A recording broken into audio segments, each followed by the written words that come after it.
আপনি আপনার বাচ্চাকে ক্রিম ওষুধটি খাওয়ালেন।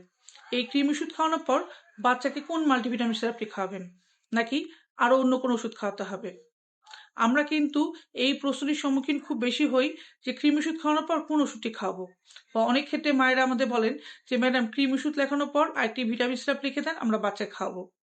আসলে কি এই ক্রিম ওষুধ খাওয়ানোর সাথে ভিটামিন ওষুধ কোনো সম্পর্ক আছে? এটা কি বাধ্যতামূলক? না, ক্রিম ওষুধ খাওয়ালেই বাচ্চাকে মাল্টিভিটামিন ওষুধ খাওয়াতে হবে এমন কোনো বাধ্যতামূলক না। তবে আমরা সাধারণত দেই, কারণ কি, বাচ্চা যখন ক্রিম হয় বাচ্চা কিন্তু খাওয়া দাওয়া একটু কমে যায়, তারপর বাচ্চাকে দেখা যায় অপুষ্টিহীনতায় ভুগে। সেক্ষেত্রে একটি মাল্টিভিটামিন ওষুধ দিলে বাচ্চা সেক্ষেত্রে দেখা যায় রুচি ফিরে পায়, যে পুষ্টিহীনতা থাকে তা পূরণ হয়। আর আরেকটি কি, কৃমি দেখা যায় বাচ্চা কিন্তু রক্তটা খেয়ে ফেলে, এর ফলে বাচ্চা দেখা যায় রক্ত স্বল্পতায় ভোগে। তাই একটি রক্ত যাতে বাড়ে সেই ওষুধগুলো আমরা সাধারণত দিয়ে থাকি, অর্থাৎ আয়রন জাতীয় সিরাপ দিই।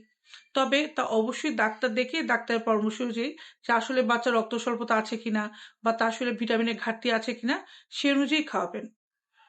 তবে এই যে ক্রিম ওষুধ খাওয়ানোর সাথে মাল্টিভিটামিন সিরাপটি যদি খাওয়ান, একসাথে খাওয়াবেন না। ক্রিম ওষুধ খাওয়ানোর 2 থেকে 3 দিন পর আপনি মাল্টিভিটামিন সিরাপটি বা আয়রন সিরাপটি খাওয়াবেন। কারণ কি, যখন আপনি ক্রিম ওষুধটি খাওয়াচ্ছেন বাচ্চার পেটে কৃমিগুলো মারা যাচ্ছে। এমনকি বাচ্চার যে ক্রিম ওষুধ খাওয়ানোর ফলে অনেক সময় পেট ফেঁপে যায়, একটু বমি ভাব হয়, পেট ব্যথা হয়, পেট মুচড় দেয়। এক্ষেত্রে যদি আবার আপনি একটি মাল্টিভিটামিন সিরাপ দেন বা আয়রন দেন, সেক্ষেত্রে কিন্তু পেট ব্যথা বা পেট ফাঁপা বা বমি ভাব বেড়ে যেতে পারে। তাই 2 থেকে 3 দিন পর বলা হচ্ছে। আরেকটি হচ্ছে, বাচ্চারা কিন্তু ওষুধ খেতে চায় না।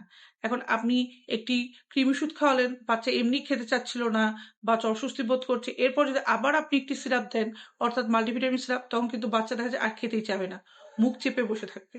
তাই সেক্ষেত্রে 2 থেকে 3 দিন পর যদি সিরাপটি খাওয়ান, সেক্ষেত্রে সবচেয়ে ভালো হয়।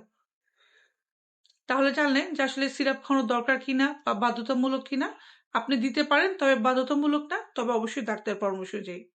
ভিডিওটি ভালো লাগলে শেয়ার করে দিতে পারেন, তাহলে অন্যান্য মারাও জানবে, উপকৃত হবে। আর আপনাদের কোনো প্রশ্ন থাকলে আবার করতে পারেন, আমি উত্তর দেওয়ার চেষ্টা করব।